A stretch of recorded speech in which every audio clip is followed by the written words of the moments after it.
and we will give out the first Underdog round robin of the year. So really excited to get into this entire card, to go through some things.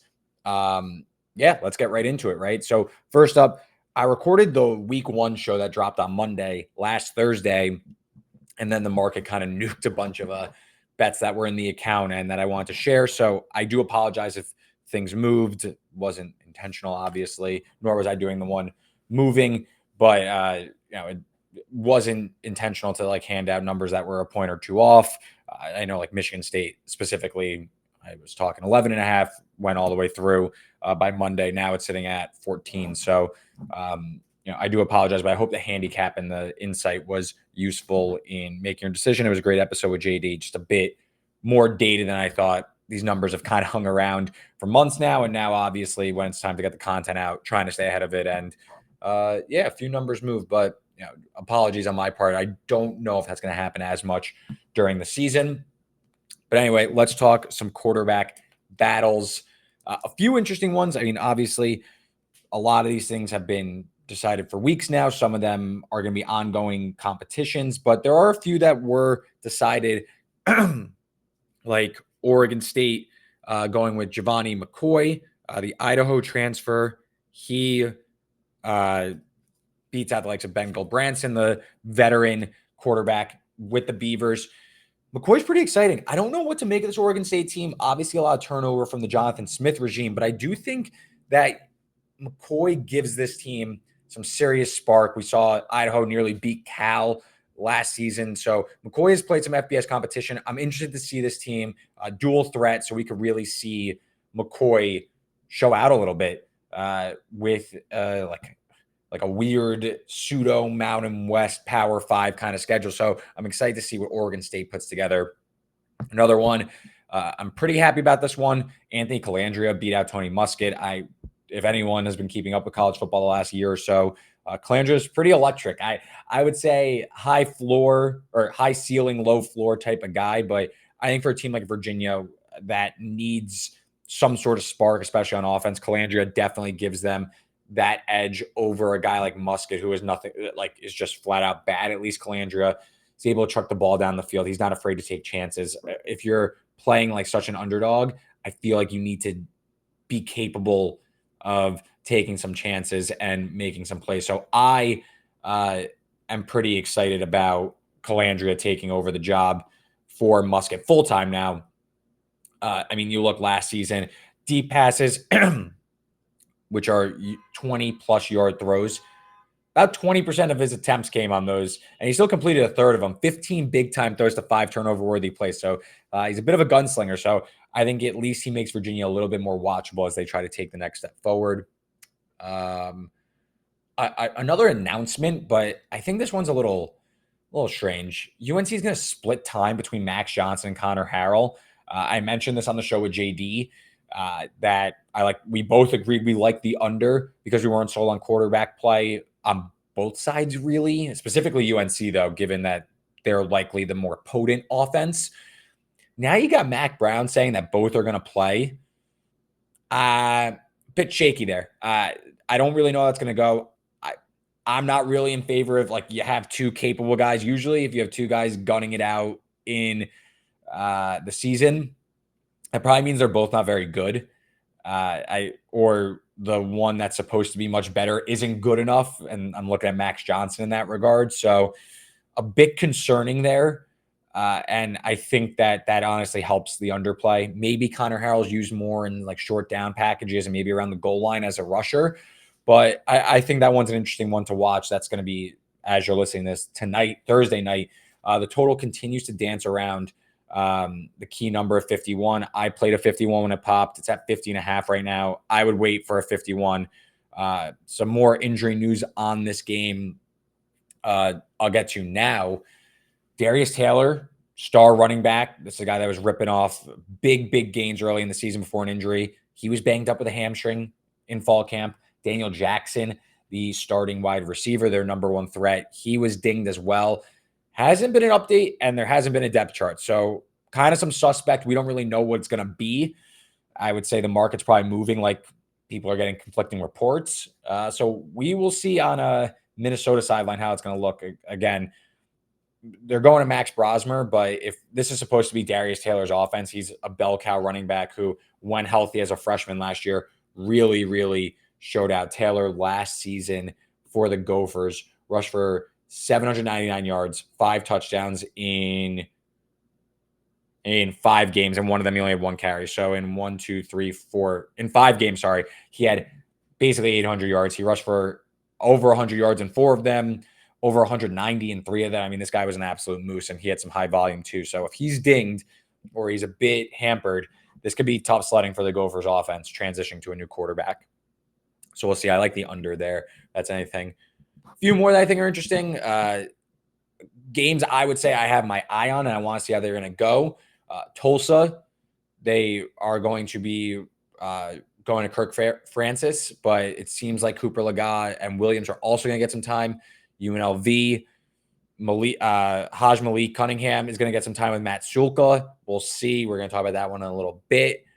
ULL, Louisiana, the Raging Cajun, they named Ben Woolridge the starter. Him and Chandler Fields have kind of gone back and forth all year. I don't see a massive difference between either. I don't think either are that good, but this is a Raging Cajun team with a lot of production coming back, and I'm curious. Woolridge has gotten hurt before, so we'll see if he can hold up, but he gets first crack at it. I'm interested to see if he has a full leash and if he could really take the reins of this, or can Chandler Fields make this more of a quarterback by committee or competition still. Some more news.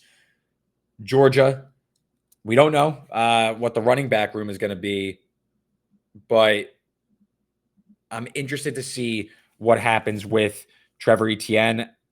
It seems like there's enough smoke that he's going to be out for this one, serving a suspension for the DUI. That also comes with Roger Robinson, a toe injury.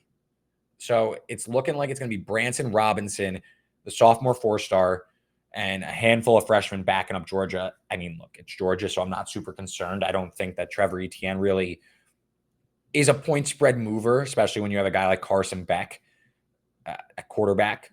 And I think a Clemson defense that also might be a little banged up with some cornerback injury. So make sure you're keeping an eye on that, as Clemson might be a little shorthanded as well, where they could be vulnerable. To me, though, it does make me feel a little under vibes in this one. Haven't played it myself. Total currently sitting at, as I'm recording, at 48.5, pretty much painted across the board. I wouldn't say I'm going to play that, but I do wonder if maybe that's the vibe. I will say that I played Carson Beck over passing yards. Maybe that goes against my underplay, but or underthought. But I like Beck over passing yards, 259.5 passing yards where I found it. I played that. Over 259.5 passing yards. He went over this number in 10 games last season, and if Clemson is going to be shorthanded, I think given that maybe the running game won't work for Georgia either, to its normal effectiveness, just given the lack of bodies there, maybe this is a pass-happy attack from the Bulldogs. You see Carson Beck get over that number. Low total, so maybe it's a little bit more cagey, but I do think Beck can get to this even in a low-scoring matchup. More news, Charlotte. Biff Poggi, what the hell, man? It looked like he saw somebody die in front of him. The press conference on Tuesday comes out and says, we're going to be down 8 or 9 starters in this game against James Madison, where they were taking money all summer. I played some big numbers, which are available again, but this number creeped all the way down to like 6.5 even. And Poggi comes out and says that, practicing too hard in the preseason to get ready for JMU. I mean, what are you doing, my man? So now you got Charlotte, who's already a home underdog, shaky on talent and depth against a JMU team that has questions of their own. Maybe could set the tone here. Biff Poggi runs them into the ground in training camp, and now seems like they're going to be banged up for a handful of weeks to start the season. And Biff Poggi says, we're just going to roll it out there with who we got, and we're going to give it our all. But yeah, this hurts. And it looked like he was like crying. Like it's almost like right before the press conference started, he got the news that a guy or a handful of guys were going to miss this game. I don't know. So pretty interesting development there. for what's worth, I had Charlotte. I bought off half my stake. We'll see. I bought off half my stake for hopefully a middle, and maybe I'll just buy out in full when the official sideline report comes out of who's going to miss this game and where it's going to be. Because I thought Charlotte, not that they were going to compete, but I thought that getting Max Brown in the transfer portal from Florida was a pretty significant upgrade for a team that really couldn't move the ball through the air last season. Now, you're really up against it here. So Charlotte, there's that. I mentioned a handful of games I want to get to. Before we get to that, though, let me tell you about our sponsor, Rithmm. Rithmm is producing AI-generated sports betting models to make life easier for you. You probably, if you're listening to this podcast, you're probably on Twitter and you're probably in the sports betting world, and you hear people tweet, "Oh, here's my model. Here's this. My model showing this edge, this, and that. My model recommends do this." I'm not saying those guys are wrong, but if you want to get in on the action and have proven results, you want to go over to Rithmm so you can learn from the best in the business. My Rithmm model, which you can find on the YouTube page, I did a little game preview for them. Pressure run rate, simple type of model. Went 2-0 last week, had Nevada with the points and Georgia Tech with the points. Rithmm, they make this thing super simple. They have a bunch of inputs that you can make it as complex as you want or simple as you want and use your own weights to it. I think it's super sleek, the app. It's super easy to learn and super easy for you to really think about the game through a sports bettor's lens and see, okay, what is this model saying and why is it saying that? It really spells it out for you. And I think it's a really good tool to really sharpen up your sports betting knowledge and your ability. So make sure you're checking out Rithmm today. You can use the promo code in the podcast description below. That gets you right into the app and gets you started today. So yeah, make sure you're checking out Rithmm all season long. Want to go back to the Minnesota UNC game for just a second. I played a prop here in this game. It should be available. All right, a little bit shorter, still, in my opinion, playable. I played O'Marion Hampton under, call it 95.5 rushing yards. I played 98.5. I'm not going to track these because I'm just giving out suggestions, whatever you want to do with it. But O'Marion Hampton under 95.5 rushing yards. I know that UNC wants to run the ball at will, but they are replacing 4 starting linemen this year against a pretty stout Minnesota defense. Low total as well, so I don't expect this to be a runaway affair. I think both offenses are going to struggle quite a bit with UNC going through quarterbacks. I don't know if they're going to be able to get a flow, especially on the ground. I imagine Mac's going to want to see these guys maybe pass a little bit or at least try to run the offense. I don't know how it's going to go. Maybe a little choppy from the heels. Last year, you look at this game, and I mentioned this with JD, why I was leaning towards the under, 31-13 in favor of the Heels. But if you go through the box score, Drake May was slinging it all over the yard, over 400 yards passing. O'Marion Hampton, 13 carries, 46 yards. I know he's able to rip off 150 pretty easily, and I know he's super talented, but I just don't know if this game script is going to yield a near 100-yard effort from Hampton. So I went under there. I mentioned the under. Maybe there's buyback on the news that Jackson and Taylor are playing and this total goes back up through the key number of 51, but I'm on the under. I didn't get the hook. I mistimed the market there, but I like under 51. It was something I was leaning towards. We'll see how this goes for both offenses, especially on the news that they're going to be transitioning both quarterbacks in Johnson and Harrell. So I like the under there. Another Thursday game. So this is playing tonight. Colorado, North Dakota State. I am going to play this one. This is at FanDuel. Currently, the number is at 29.5, we'll call it. There's a 30.5 at DraftKings if you want that. We'll call it 29.5 on this one. Colorado, North Dakota State, first half under. I went through the handicap with Duck, so make sure you're checking out that episode again. I still think there's a handful of games in there that you can find some value in. But this game, I think, is going to be cagey to start. I mentioned that Dion at Big 12 Media Day said, this is a good North Dakota State team. This, we didn't get a layup. So I think he's going to take a pretty conservative approach to this one. And when you look at Pat Shurmur, after he took over for Sean Lewis, Colorado's pace dropped like a brick.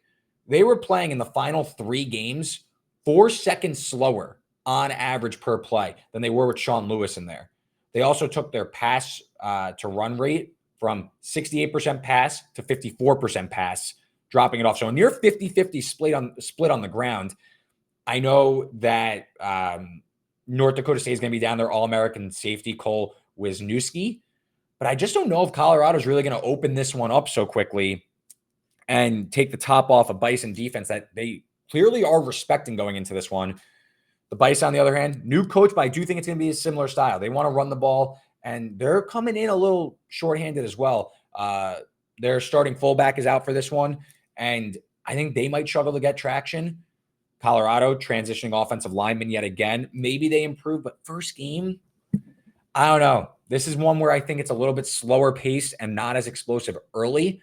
And I think the game script's pretty tight and close to the chest through the first half. So again, this is a high total relative. It's sitting at like 59.5, 60.5. There were some 61s for a second. I'm just going to go first half, though. I want to avoid maybe North Dakota State running out of steam late, and maybe Dion wants to pour it on late, get Shadur some of his bonus points. But I like the under here first half, so that's going to be a play for me there. I just think game might be a little slow out of the gate. So under for me on the first half between Colorado and North Dakota State. Let's keep it moving here. So this is going to tie into, I just want to check the current market. Okay. Caesars just popped a 3. There's some juice 2.5s.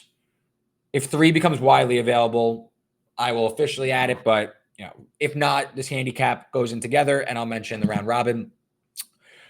UNLV +3 against Houston. This number was at 3. It's went down to a near pick, and now it's back on the rise to around 3. I mentioned it before. UNLV announcing that actually 3 guys are going to play between Solka, Hajmali, Cunningham, and Cameron Friel are all going to get time at this one, apparently. UNLV, though, I think that this team is further ahead than Houston, who brings in Willie Fritz. Complete turnover here on that side. I think UNLV could come out. I don't think they could just cover this game, and I would like 3 to make the bet on the spread, but I think they can win this game outright. You can make the argument that UNLV is further along than Houston in this game. And I know Willie Fritz is a really good coach, but this feels like a tough situation for him to come in and really thrive. So I like UNLV as an underdog in this game. I think you could argue that they are the better team. I know rotating through quarterbacks is a little tricky, but this is the go-go offense. I mean, if you listen to the podcast, I was really high on this team last year, UNLV, and I think that they're going to thrive yet again, the go-go offense under Brennan Marion. We'll see how the quarterback rotation goes, but how about the defense? The defense fell off a cliff at the end of last year, did not hold up to form, but let's go a little bit further back. Barry Odom comes in, one of the last hires of the entire cycle. I believe he might have actually been the last hire of the cycle. This is an SEC-level defensive coordinator. Didn't get really what he wanted out of a spring camp. Didn't get his guys in there. He raided the portal this year. Got a former Arkansas and Texas safety in Jalen Catalon. Really brought in some more talent that I think now with a full camp and a full year to really get in there and teach this defense and really make it his unit, I think you're going to see some improvement on that side of the ball. And again, you look at Houston, this is a completely rebuilt team. I know Donovan Smith is back. He's going to be the starting quarterback, but it just feels like this is a tough look, a unique offense. First time that defense is playing together. It might be tricky for Houston to keep up here. I know they're at home. What type of home field environment are we going to attach to the Cougs right now? Just not sure I really see a super confident edge here to be Houston laying points against what was an above-average G5 team in UNLV. Maybe this market's moving on some quarterback concerns, but I like the Rebs here quite a bit. So we'll see if this hits 3. A rebuild secondary specifically for Houston might be tricky. Ricky White, he had nearly 100 catches last season. Houston does not return, I want to say it's every starter. Houston, they don't return any starters in the secondary. So this might be, they're counting on transfers, but again, will it click against a unique offense? We'll see. So I like UNLV. If you're listening to this, Caesar just popped a 3. Circa still at 2.5. FanDuel, DraftKings, they're shaded towards 2.5, going towards 3. So we'll see how that goes. But yeah, 3 would be a play for me.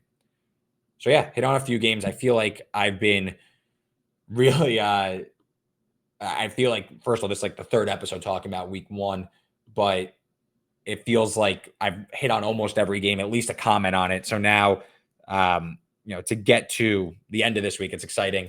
Get to finally start talking about some new games and stuff. But before we get to the round robin, I do want to talk some week 0 stuff really briefly before we get to the end of the episode, because I haven't recorded all week on this podcast. So we'll see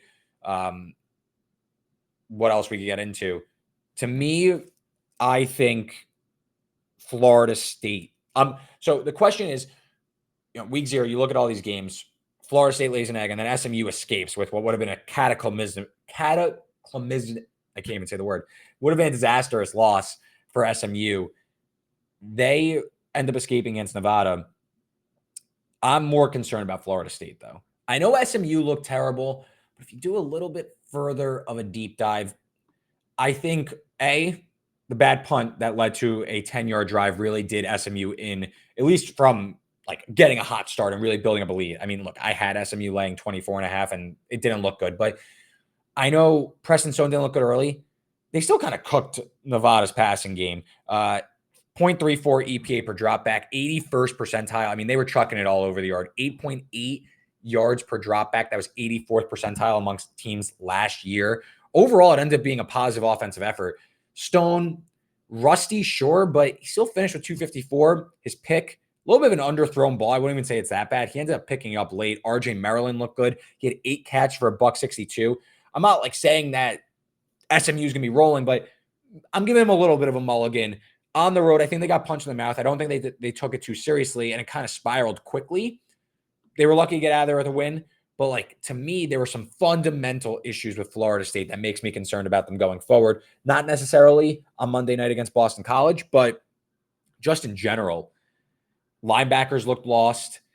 The passing game was brutally predictable. And you saw that there was no respect for DJU in the passing game. I know he had that drive that tied the game in the fourth quarter. They went for it twice, but just the lack of just downfield attack.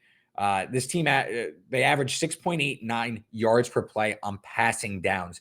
Really just did not move the ball through the air. It was hyper concerning to me for a team that I thought they were going to be able to push around Georgia Tech, but very quickly, Georgia Tech did not respect the run game. They loaded up the box, and DJU wasn't able to make them pay. So we'll see. The pass catching group did not look good at all. Like, to me, SMU, 8-win team, maybe 9-win team, right? Like, that was the expectation going into the year. Like, Florida State had like college football playoff aspirations. I know, like, oh, you're still in it, 12 teams. That looked like a 7-5, 8-4 win team. And, credit to Georgia Tech. We're high on Georgia Tech. We like Buster Faulkner and we like the talent there, but that was really piss poor from Florida State and hyper concerning in my opinion. So the Noles, we'll see if they can bounce back against Boston College. I think they will, but that was hyper concerning. And DJU is what he is, and they did not put him in a position to succeed. I thought after they deviated from the first drive script that this game really got away from them. So I think hyper concerning for the Noles going through this season. So I think I hit on SMU, I hit on Florida State, New Mexico. That was crazy, but maybe this team is an over team moving forward. You saw some serious market movement on them. I was part of that. I jumped on New Mexico on Saturday night. They're over against Arizona. It's now really high, 58 and a half juice towards the over. No more play for me, but keep an eye on New Mexico because the offense looked competent. They did benefit from 2 defensive scores, but they allowed 8 yards per play to Montana State. So they were lucky to be in the game. They might get absolutely dump trucked against Arizona.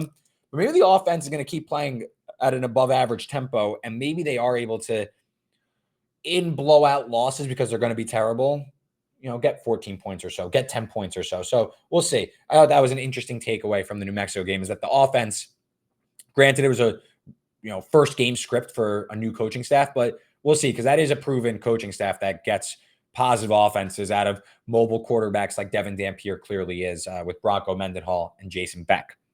All right, round robin time. Let's try and catch some lightning in a bottle here. Got to get my list up here. Okay. I got 5 teams. It's honestly not as sexy as I want it to be. I thought I'd get a little bit juicier, but a lot of these have been beat to shreds. Charlotte would have definitely been on it if it wasn't for the news on Tuesday that Biff ran the guys into the ground. So we'll go smallest to biggest. Let's start UNLV. I mentioned it before. If you missed it, I think UNLV is arguably I think you can make a good case they're the better team, in this game. Houston, rebuild. I know Willie Fritz wins, but he doesn't have to win his first game. And I think that this is a tough look for a new defense. Granted, there's maybe some different quarterbacks coming in, but it's a unique scheme. So UNLV for me is on it. A lot of polarizing opinions. I thought I was going to stay on the sidelines, but to get involved, I think that this is the way to do it. Take a flyer. I like the Gators to beat Miami at home. A lot of hype for Miami. I work in sports content. The articles keep flowing in where it's this better, Miami, all this, and that doesn't mean anything, but there's a lot of hype going to the Hurricanes. And I just wonder, and I spoke about it with JD, I just wonder, is this secondary up to snuff to go win on the road against a in-state foe that I know is being left for dead, but they're being left for dead because their schedule is so hard. So they're being left for dead at the end of the year or in week 9. They're not being left for dead right now. This is still a talented Gators roster that can move the ball through the air. This was a team that's top 30 in EPA per pass. I know they lose Ricky Pearsall, but they have Eugene Wilson and Elijah Badger, the Arizona State transfer. I just wonder, can Graham Mertz open it up a little bit more? He didn't really, only 3 turnover-worthy plays last year, but also less than 20 big-time throws. He did not throw the ball very much downfield. This Miami secondary needs to replace 4 guys in the back 7. I just wonder, are they more vulnerable than this point spread indicates? There's just a lot of momentum going Miami's way, and it's not apples to apples, but we saw a transfer quarterback like DJU struggle across the country on a neutral field where it's probably pro Florida State, like 70-30, maybe even more. Maybe it doesn't work just so fast in week 1 for the Hurricanes against the Gators. So I'll take Florida as my second team in the round robin. I just think, are we sure Miami is national title good? Like we're hearing all the love for and stuff. Like this is still week 1. It's still early. And I think Florida's being a little underrated. This is power rated. I have Florida rated as just pure power rating heading into the season. I have Florida as the 27th best team in the country. So I'm just not sure that Miami, who I have ranked 10th, is going to click all that fast and win on the road against a rival. So I'll take Florida. Next up, this number's been coming down, so I think this is the best way to play it. North Texas, the Mean Green. Don't they most certainly have the better quarterback in the game? And South Alabama is outside the top 100 in both returning production on offense and defense. I don't know. I just feel like there's a ton more variance in this game with South Alabama. New coaching staff, completely left for dead after Womack left for the Alabama job.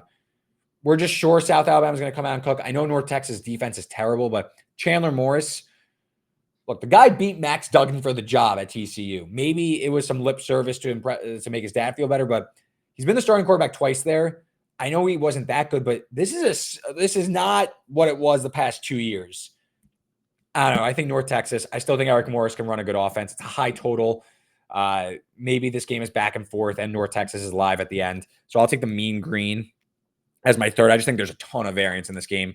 Both teams are probably going to be bad this year. Take a flyer on the team that's sitting at plus 170 as of this recording? Sure. All right, this one, I think I'm maybe sipping too much of the Kool-Aid after last week's performance. But in a similar vein of fading South Alabama, I'm going to fade Troy. I'm going to take Nevada to win the game on the field, on the road, after playing a game where it has now dropped a full touchdown. I'm definitely sipping the Kool-Aid way too much, but you can find like a plus 240, plus 250 out there. I'll take the Wolfpack. I just don't know what you're getting from Troy. This is a team that, like South Alabama, is, the nut low. They are dead last in returning production last year. This is a team that obviously won the Sun Belt Championship game 2 years in a row, but this is not that team. They lose 12 of their top 14 tacklers. New coach Gerard Parker, he comes from Notre Dame. He's probably going to take over in a more conservative scheme. Nevada, the defense held up pretty nicely. I think against this level, SMU is a high-powered offense. Troy is not going to be this with a Goose Crowder taking over at quarterback. Passing game, lose their top 4 starters, and then their big portal get Chris Lewis. Unfortunately, was diagnosed with cancer. He's going to be out for this game, of course. This is a full do-over, so I know the line has plummeted.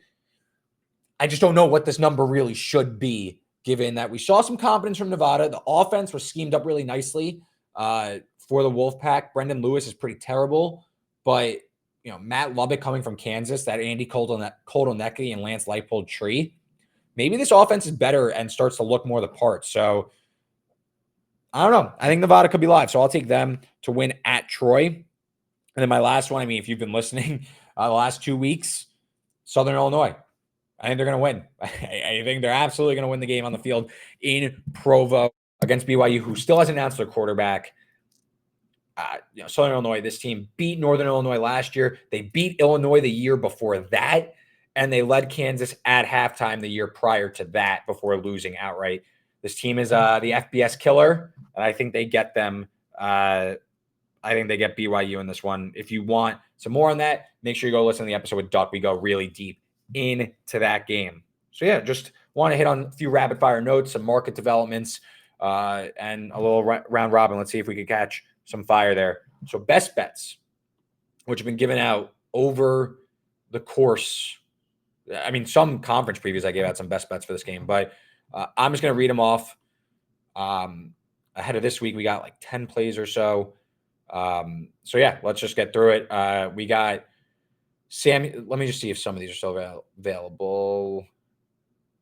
Okay. Sam Houston State Rice. I played over 48.5. 49.5 is still a play for me. Nebraska UTEP over 49.5. That is still available at 49. I played that. Syracuse minus 14.5. That is not still a play. That went through 17. UMass plus 1. That's now minus 2.5. No play for me. I played Elon plus 23.5 against Duke, and Southern Illinois plus 18.5 against BYU. Still over 2 touchdowns. I would play Southern Illinois, and Elon is still available. I took the under 48.5 in Michigan, Fresno State. That is no longer a play anymore. It's now 45.5. Kentucky minus 27.5 against Southern Miss. 28. Key number, obviously. Wouldn't recommend it.